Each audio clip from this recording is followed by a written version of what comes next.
My own mother drives a car I paid $7,400 for. I've spent 24 years under the hood. I could have put her in anything, and I chose that. Not because I'm cheap, because I know what breaks and what doesn't. Every mechanic I know does the same quiet thing when it's their parents behind the wheel. We skip the badge everybody chases and buy from a short list of vehicles that just refuse to die. 5 of them are under 10 grand right now. Here's number 5. When you're buying for a parent, the math changes. It's not about horsepower or looks. It's 4 things. Can they get in and out without groaning? Can they see out of it? Will it strand them on a Tuesday? And when something does wear out, does it cost a car payment or a dinner to fix? Everything on this list clears all 4 bars. I'm going deepest on number 1 because that's the one that makes people say, wait, you can actually buy that for under $10,000. Let's go. Number 5, Toyota Camry, 2007 to 2011. Nobody gets fired for buying a Camry, and nobody's parent ever got stranded in one either, as long as you buy the right one. That's the catch most people miss, so let me save you a headache. A retired teacher came into my bay last spring with her son.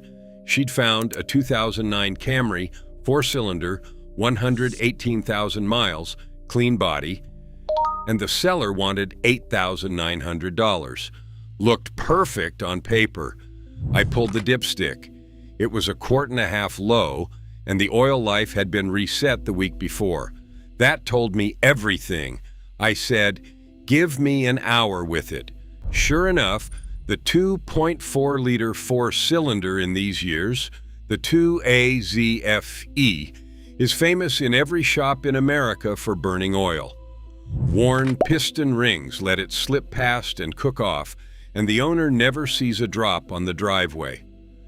Toyota admitted it in a service bulletin back in 2011 and even extended coverage, but that window has long since closed. I told her son, this exact car in V6 form solves the whole problem. Here's the move.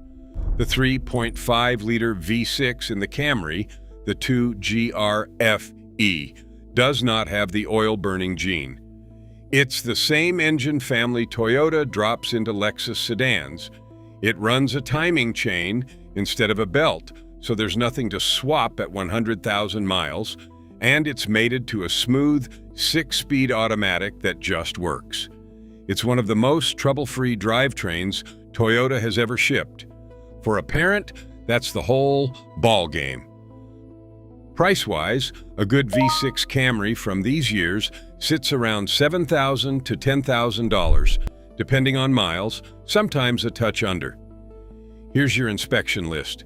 First, if it's a 4-cylinder, do the oil test, mark the dipstick, and if the seller won't let you check history and levels, walk. A 4-cylinder ring job is a $2,000 teardown, not worth the gamble. Second, prefer the V6 or a documented 4-cylinder that already had the fix. Third, feel the brakes on the test drive. Some of these came due for a rear caliper cleanup. Cheap, but worth knowing. Fourth, sit in it like your mom would. The Camry's seat height and huge doors make it one of the easiest sedans on earth to get in and out of, which is exactly why it lands on this list. Who should buy it? Anyone who wants zero drama and a car every mechanic in the country already knows how to fix. Who should skip it? If you specifically want all-wheel drive for snow, these years don't offer it. Keep watching. I've got you at number 3. Now, the Camry is the safe start. This next one is the vehicle I steer parents toward when they say the words, I hate bending down to get in a car. Number 4, Honda CR-V, 2007 to 2011. If your parent has a bad hip, a bad knee, or just doesn't want to fold themselves into a sedan, this is the one. The 3rd generation CR-V sits at what I call the Goldilocks height. You don't climb up into it, and you don't drop down into it, you just slide across and sit. For an older body, that one detail is worth more than any feature on the window sticker. I had a customer, a nurse, buying for her 74-year-old dad who'd been driving an old pickup he could barely climb into anymore. She was looking at a 2010 CR-V, 96,000 miles, $9,200. I put it on the lift, and it was honest. One owner, all its fluids done. The only thing I flagged was the air conditioning, and that's the one thing you absolutely must check on these. Let me be straight with you, because I'd rather you hear it from me. The CR-V's air conditioning compressor from these years has a reputation, and it's earned. When it fails, it can send metal debris through the entire system. Mechanics literally call it Black Death, and a full cleanup runs anywhere from about $1,100 to $1,800. That's the one expensive gremlin on an otherwise bulletproof vehicle. So on the test drive, run the air conditioning on maximum the whole time and listen for a loud clicking or growl from the engine bay and make sure it's blowing genuinely cold. If it's already been replaced, that's a green flag, not a red one. Everything else here is a dream. The 2.4-liter K24 engine is one of the most reliable four-cylinders Honda has ever built. Timing chain, no oil-burning drama. These routinely cross 200,000 miles. Two small things to know. On the all-wheel drive versions, if you hear a groan while turning slowly in a parking lot, that's just old rear differential fluid. $100 to service, not a repair. And some develop a little rattle on cold startup from the VTC actuator. Roughly a fix costing $400 to $800 if it ever bothers you. Neither is a deal breaker. Budget around $7,000 to $10,500 for a clean one. The upright seating gives your parent a commanding view of the road. The mirrors and glass are huge, and the tailgate is light. For somebody who's shrinking an inch a decade, visibility like this is a safety feature. That nurse bought the CR-V. Her dad texted her a photo of himself sitting in it, grinning like it was Christmas. But if your parents live somewhere it actually snows, the next vehicle is the one I'd hand them the keys to. Number 3, Subaru Forester 2009 to 2013. This is the visibility champion, and it's the one I recommend for parents up north where winter is a real thing. Standard all-wheel drive on every single one, a low step-in height, and a greenhouse of glass so big it feels like driving a fishbowl in the best possible way.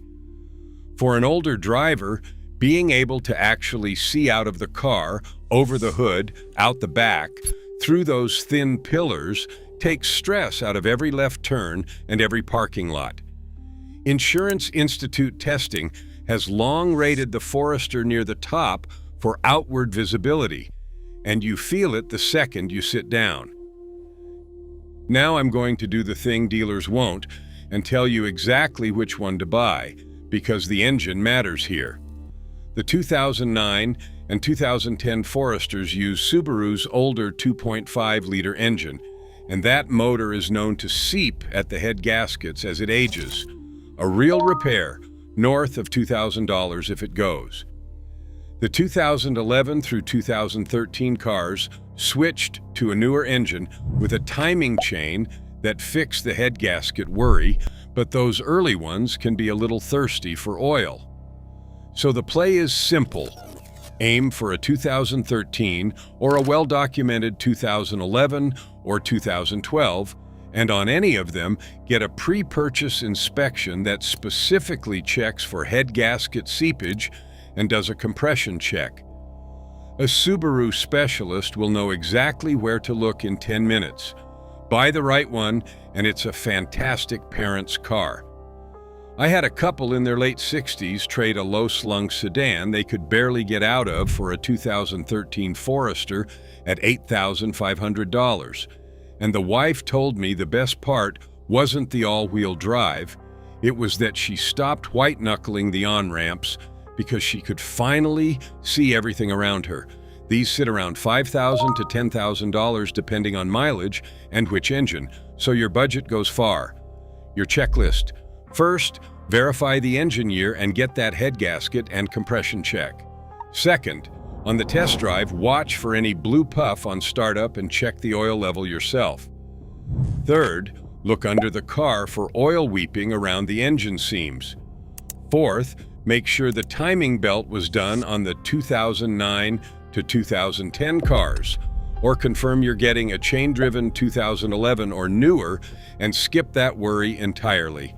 Do that homework and you've got a safe, sure-footed, easy-to-see-out-of car that'll haul your parents through every snowstorm for years. Quick pause.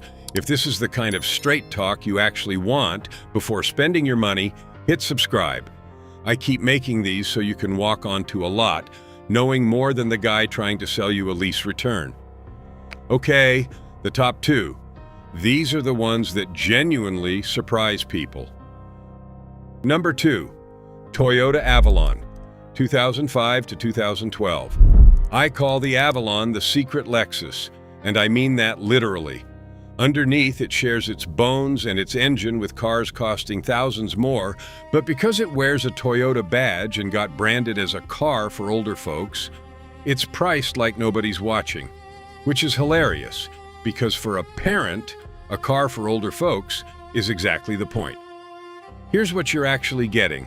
The Avalon runs the same 3.5-liter V6 I keep praising, the 2GRFE, with a timing chain and a long, proven track record of going the distance. But the Avalon wraps that around the roomiest, quietest, softest riding cabin Toyota made at the time. The back seat is limo-like. The doors are big and open wide. The seats are tall and cushioned, so your parents sink in and stand right back up without a fight. On the highway, it's whisper quiet, which matters more than people realize. A quiet cabin means a driver with hearing that isn't what it used to be can actually hear the turn signal, the warning chime, the world outside. A gentleman came in wanting to spend $30,000 on something new for the comfort. I walked him to a 2011 Avalon a customer had just traded, 89,000 miles, that we were selling for $9,800. He sat in the back, then the front, then he went quiet. He said, "This is nicer than the new one I was going to buy." He wasn't wrong. One specific thing to check, and it applies to every V6 on this list. The early versions of this engine used a rubber section in the VVT-I oil line that can eventually fail and dump oil. Toyota later switched to an all-metal line, and swapping to that updated part is a cheap, well-known fix, a couple $100s done properly. Any competent shop can confirm it in minutes. Beyond that, these engines are about as close to worry-free as a used car gets. Checklist. First, confirm that oil line has been updated or budget the small fix. Second, check for even tire wear and a fresh-feeling brake pedal. Third, sit in the back and open every door. You're buying comfort, so make sure the comfort is intact. Fourth, look for the empty nester special, an Avalon owned by someone who garaged it, serviced it on time, and drove it gently. A well-kept Avalon with 80,000 miles is basically a new car hiding in plain sight, and you'll pay around $6,000 to $10,000 for it. Who should skip it? If your parent wants something small and nimble for tight city parking, it's a big car. For everyone else, it's a rolling living room that lasts forever. And if the Avalon is the secret Lexus, number 1 is the actual Lexus for the same money. Number 1, Lexus ES 350 from 2007 to 2012. Here's the reveal. You can put your parents in a genuine Lexus, leather, whisper quiet, luxury smooth, for under $10,000, and it will be more reliable than most economy cars half its price. When people hear Lexus under $10,000, they assume it's a money pit. It's the opposite, and I've bet my own family on it. Let me tell you why this is number 1 and not just a nicer Avalon. The ES 350 rides on the same two GRFE V6 as the Camry and the Avalon, the exact same bulletproof engine, but Lexus buried it under a layer of sound deadening and suspension tuning that makes it feel like it's floating. For an older driver, that refinement isn't a luxury, it's function. The ride is gentle on an aging back.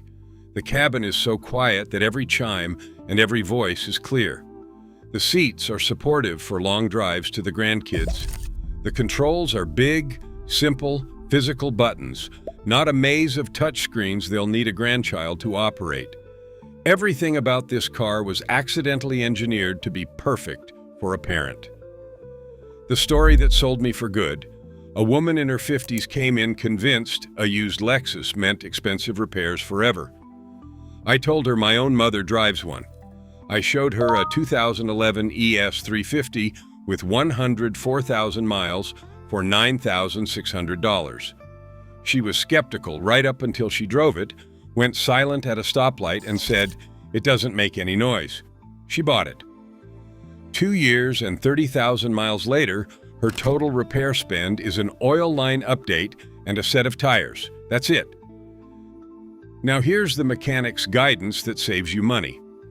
Aim for the 2010 through 2012 model years.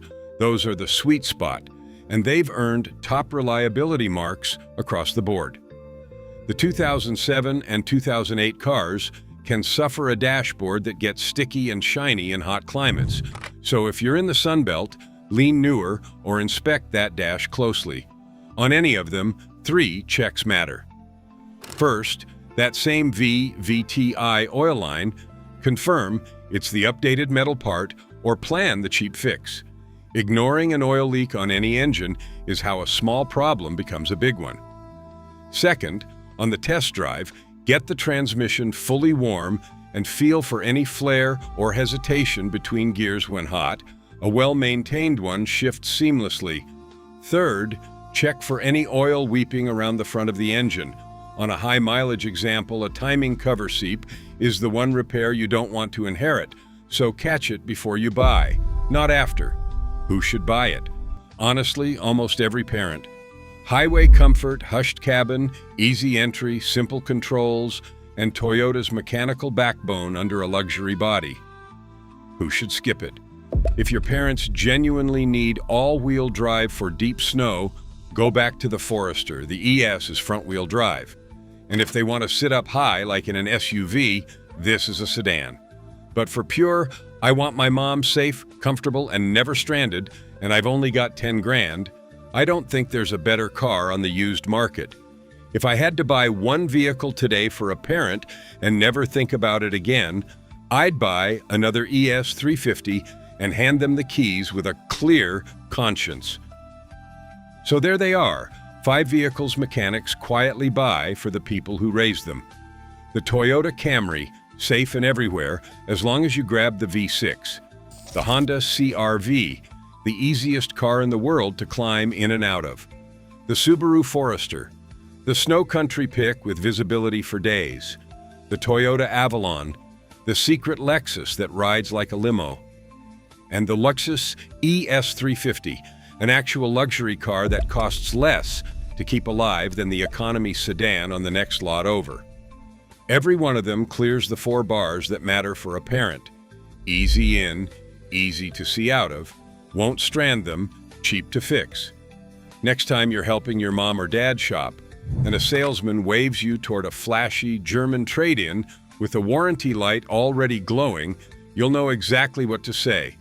If this saved you from a bad buy, hit subscribe. I've got a video on the exact used cars I'd tell my own family to avoid at any price, and it's the perfect one to watch next. That's 24 years of turning wrenches, boiled down to the cars I'd actually trust with the people I love. Take care of them, and they'll take care of the people driving them. I'll see you in the next one.